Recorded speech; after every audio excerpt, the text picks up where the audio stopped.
इज्जती के दोस्त बा।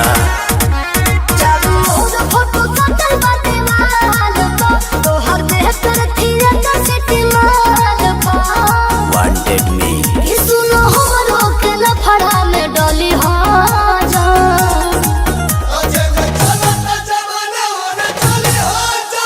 माहौल बदलेगा सोना तू बदली जा। माहौल बदलेगा सोना तू बदली जा।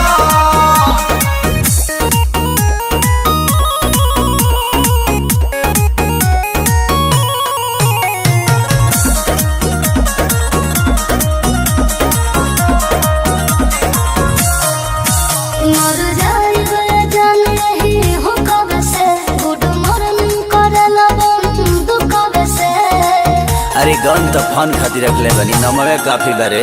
घर के न जाने हमर मन तू अब चल कर ताका बार हौ बाघवा के लोभ।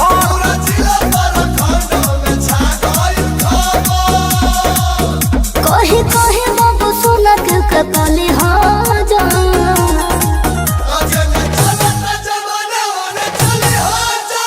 माहौल बदलेगा सोना तू बदली जा। माहौल बदलेगा सोना तू बदली जा।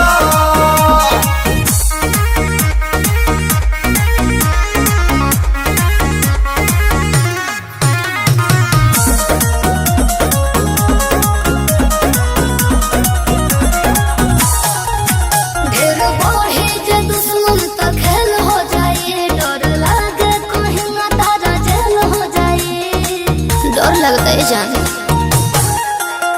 जिला के सारा गुंडा तो मानेला देवता अब पुलिस दरोगा से चले हला नेवता। जिला के सारा